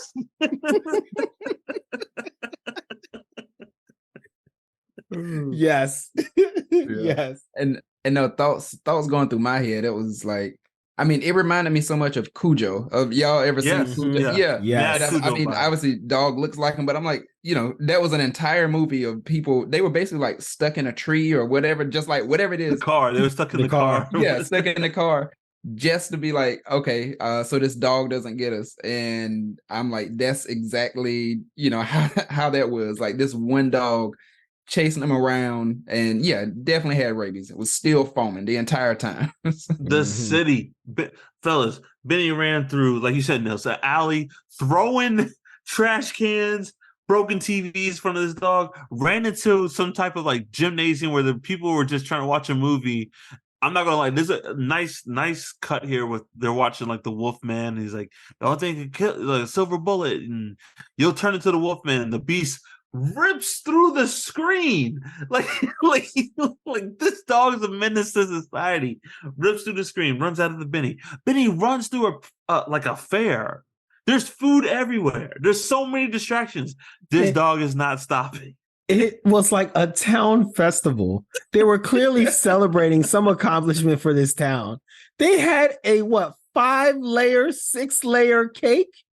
Custom cake. The chefs were walking out with the cake. That's how they were proud of this accomplishment that they made. And this dog, with reckless abandonment, runs through this entire quaint festival. Yeah, it was a problem. The only thing they didn't do was like, in like those old 70s car chase movies where they were holding like playing the glass, like run through it, like they ran through everything. I will say, this movie, I feel like the only kiddie part of this movie is when that cake goes in the air and then falls down. I was like, I don't know. That still to this day, that feels like that shouldn't be in this movie. It feels just very kiddish. Like I could see that in Richie Rich or exactly, something like that, or Blank Check. You know what I mean? Like it feels like it doesn't belong in the Sandlot. But then I mean, Benny even brings this dog back to the pool where he's been banned by Wendy Peppercorn. Runs to the pool, runs everywhere, and then they finally see him, and he's like, "Sandlot, go back to the Sandlot." And I just gotta say, like, we will eventually talk about how Benny becomes the Jet. This man was chased by a dog through the entire town. And only when Benny got to the Sandlot was the dog close enough to bite him, to bite a little piece of his jersey. That means for the past 3 miles, that dog was nowhere close to catching Benny. And that is why, ladies and gentlemen, he's called the Jet. And he is a Hall of Fame Major League Baseball player. Fellas, facts, Nels, fact. I want to tell a little story. So when my mom rented this movie for me and my brother, I loved it, right? So I remember I was like, I was like, oh, can we all watch The Sandlot? Can we watch The Sandlot? And my mom and dad were like, all right, cool, we'll watch The Sandlot. So we're watching the movie. We get to this part where Benny's running away from the beast, and I'm like, oh man! I was like, Dad, you think I can run away from a dog like that? And I don't know why this stuck to me. My dad's like, he's like, boy, he's like, you ain't never had to run like that full speed in your life and never stop. And I hope you never have to. And then that was it. That was it. Like he stopped talking, right? And I was like, okay. I was like, I can't imagine what your 7-year-old mind was like. I was like, what is he talking about? Like, what is out there that I have to run from? Instead of answering the question, he just sort of instilled a little fear. now I gotta question stuff. What has he seen? Oh, okay. I was like, okay. I was just 7-year-old me trying to have family fun night. Yeah, ask no more questions for the rest of the movie. Okay, Dad. But so Benny gets back to the Sandlot. He jumps the fence. The Beast jumps the fence. Does the Beast jump the fence or break through the fence? I forget. He breaks through the fence, and that's Yes. what knocks the fence down. And the fence knocks down and falls on the Beast. And Smalls goes over there and he sees the Beast. The Beast is hurt. And look, I get it, right? If I was Smalls, I'd probably do the same thing, right? But he has the nerve to ask Benny for help, right? It's like, This kid ask got the a other kids future. for help. Yeah. Like, This kid got a future. All right. Y'all gonna make it out if he makes it out. Why would you put the person who's gonna get y'all out in harm's way? Imagine if Hercules, who we're pretty sure had rabies, imagine if he bit Kenny in his throwing arm. Imagine. like, this man just ran around the whole city from this dog, and you got the nerve like, now help him. So 1962 America. 1960. Do it, Benny. Do it. Help him, Do it because I told you to. Mad respect to the other Sandlot kids. They're like, no. No, like this was meant to be. That fence fell down for a reason, and the Beast was meant to die here today. We finally killed this monster that's been plaguing us our entire childhood. He's killed one of us. And he is there dying. Job well done. This was meant to be, Scotty. This was meant to be. Oh, so that's so funny. So they help the Beast, and the Beast is like, oh, thank you, like some blah blah blah. And they knock on the door of old man Merle to give him his dog back. And I love Squints. He's like, it's a bad idea, fellas. Bad idea. Should have just turned it loose. Squints is like, we are in the line. You thought the Beast was bad? The owner of the Beast is worse. We should have just let this dog go and ran home. But the door opens, and it is everyone's favorite superstar, James Earl Jones. Like Mufasa. Mufasa, Darth Vader, the king of Zamuda, himself. James That guy from Conan the Barbarian, just because you're throwing his resume out there. So he opens the door and he's like, what's going on? He's like, your dog got out. The Hercules? I don't have a James Earl Jones impression. So I'm gonna do the best I can.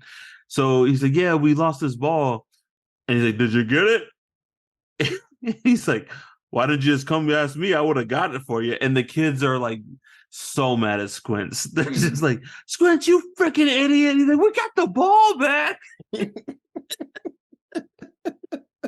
Their entire summer was because Squints was like, no, can't do it. Don't do it. Can't do that. It's not an option. He literally says it's not an option. Yeah, because I think Smalls would be like, why don't we just go ask Mr. Merle to go get the ball? And so it's like, are you crazy? Mr. Merle's the meanest man who ever lived. Yep. 10-minute solution. 10-minute, yo. But instead Max. it was like a month and a half of the summer.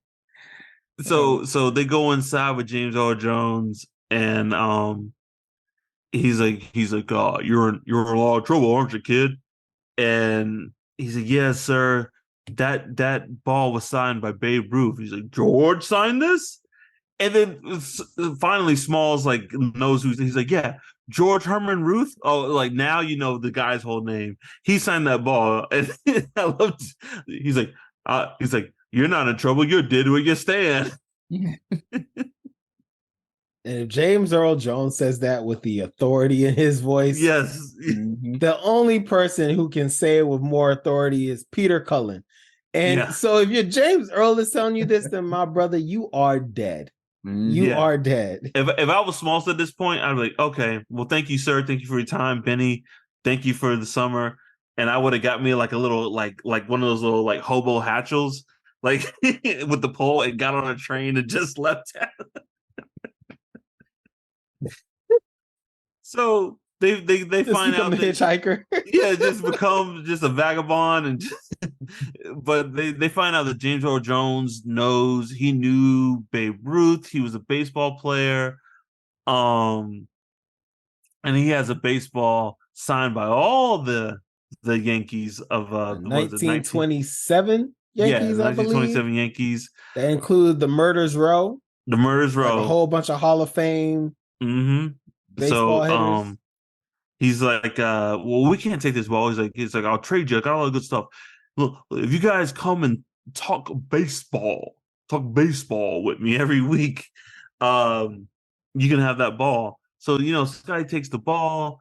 And I just want to say, like, yo, James Earl Jones, this was like, what? Like a couple years after Field of Dreams? He was on a baseball run, right? Yeah. But James Earl Jones loves baseball. Oh, does he now? A huge baseball fan. That's why he did Field of Dreams, and that's why he did Sandlot, because he's a huge baseball fan. Yeah, because even in this one, like just as you were mentioning, then remember he also was like, not only was he a fan and knew them, but it was like I was basically on pace to break his record myself until I got hit with a fastball or whatever, and I went blind. So he was like, he was right up there with them. It was like I was on pace to break it. You know what's funny? Because and shout out to this movie. I think if it was made now, there'd be hints of racism in there, but there's no like racism in this movie. But I swore, even as a kid, he's like, I was on pace to break George's record. He's like, but you were black, right? And they didn't let you play. Like that's where I thought. I swear they were gonna say that. I swear they were gonna say that. And he's like, no, I used to hug the plate. Small, be like, but you're a Negro. Yeah, but you're a Negro. Oh, because you're a Negro. But I guess he got hit in the head with a baseball. God, this is why I don't play baseball. And if I did play baseball, the first time I got hit with a wild pitch, that'd be the end of my baseball career. Which then does make me question, as we talk about racism, was that fastball to the head on purpose? Because I mean, hey, you gotta ask the question, Shannon. Yeah. You gotta ask the question. This man was about to be Babe Ruth's record, and somebody's like, "Oh, you crowding the plate." Oh, no. I ain't never heard somebody get blind from baseball.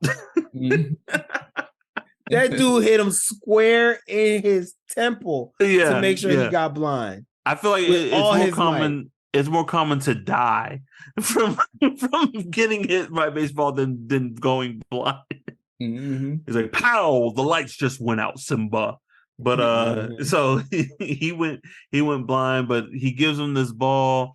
Scotty gives it to a stepdad who doesn't murder him apparently. And the kids did it, the boys did it, and Hercules is now a part of the Sandlot crew.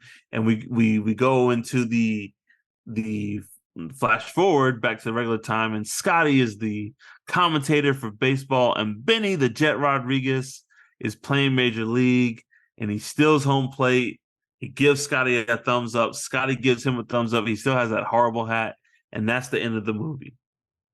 And with all the homage of how they did in like Cooley High, everybody's like future story, which I love. You want to talk about that for a second? Because yeah, I mean the Great Hambino is like the one that like sticks out and just I remember and appreciate.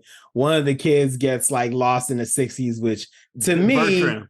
I love that word. Yes. Yeah, he's like, Bertram just got really into the 60s and no one ever saw him again. Yeah.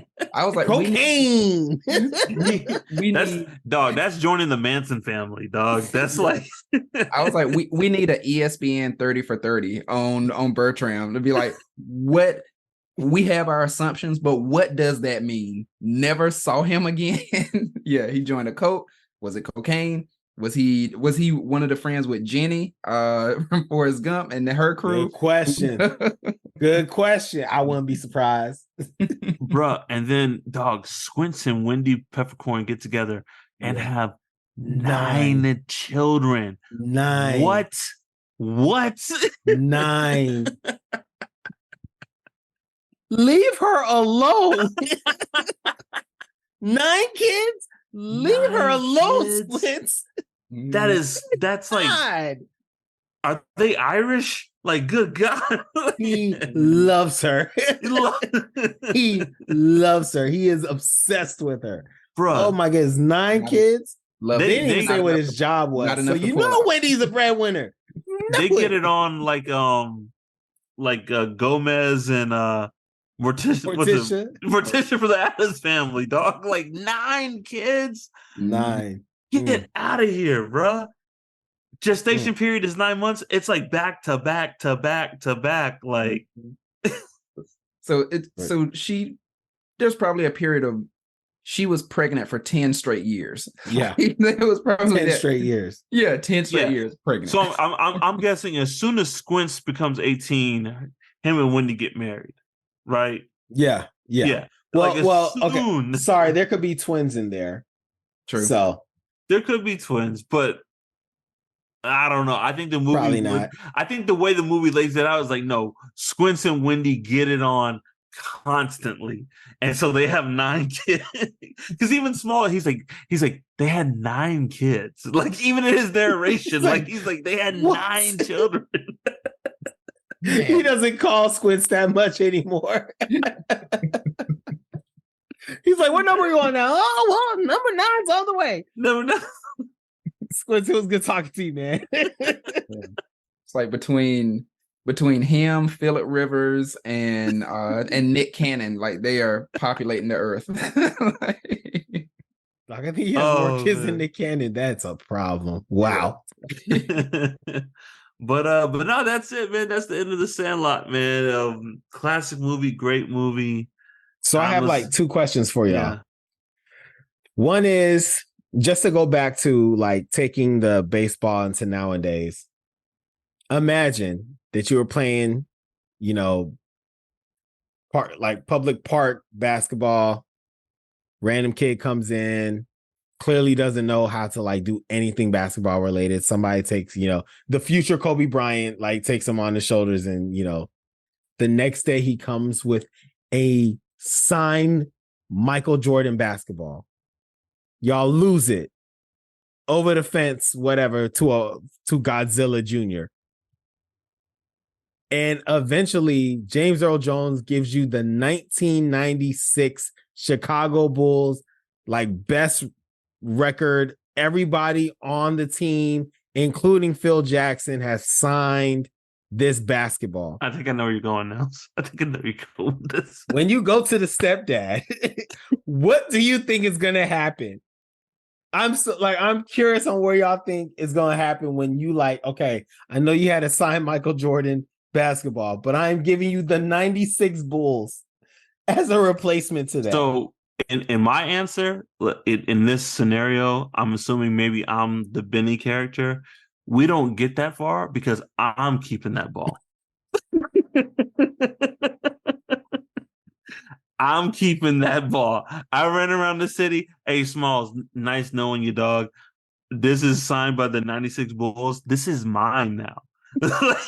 like this is mine now. So good luck, bro. And at that point, I'm like, you've earned it, because you're like, look, I ran around the city. Look, I've been there with you from day one, by day one being the beginning of this summer. But I've been with you for day one. So this is mine. This kid did not even know who Michael Jordan was. Yeah. Mm-hmm. If I'm the Sandlot kid, I'm like, Smalls, you're not going home tonight. This ball is not going to the Smalls residence. No. Not this ball. One of us is getting this, and we will fight for it. Please. Yeah. Oh my goodness. Yes. The most I would do, of course, Benny's gonna win because he's Kobe Bryant. So, I'd be like, hey, Smalls, you and your stepdad could come by and look at the ball whenever you want.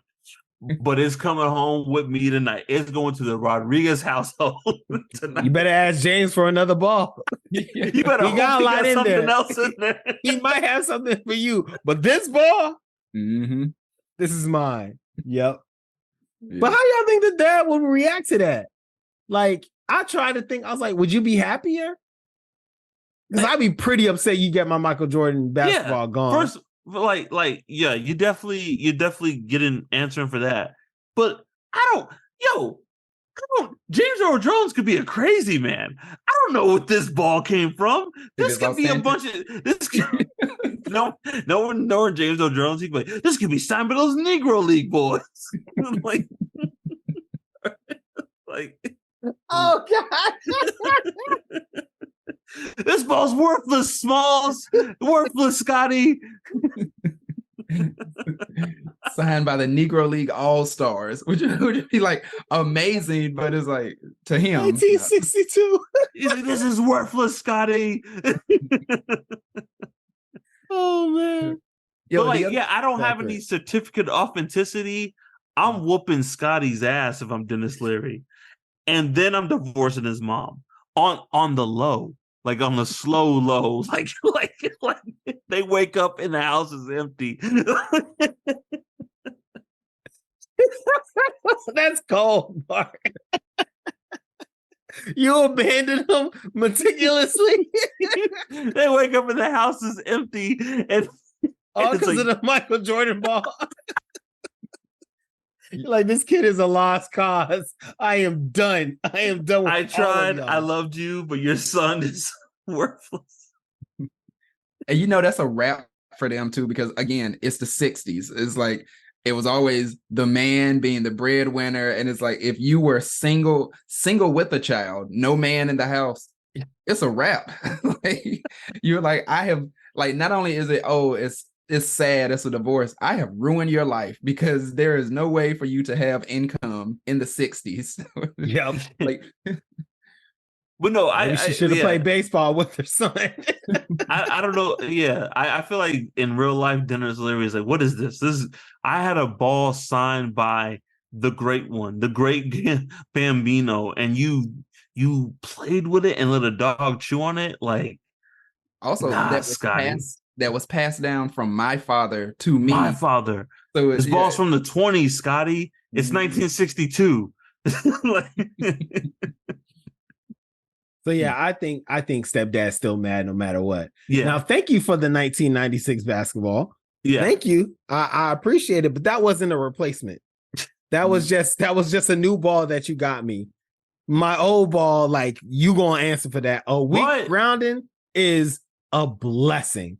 A blessing. Oh, week? Yeah. Scotty's like, so when I got ground for a week, Scotty, Scotty, baby, you're not gonna see sunlight when I'm done with you, dog. Like, you and Hercules are gonna be chained together in the old man's yard, digging up baseballs for the rest of your life. Like, I need money. You are buying me one of these. You better go meet Michael Jordan.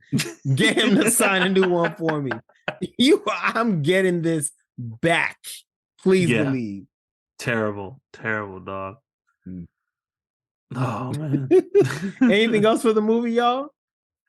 I just want to say, man, really well made. And you know why this movie still hits is it's a lost art where the creators of this movie, clearly they weren't like, we're not going to make a kids movie. We're going to make a dope movie that happens to have kids in it. And I feel like that does not happen anymore. Super 8. That might be the last time. Yeah. Super 8, super bad.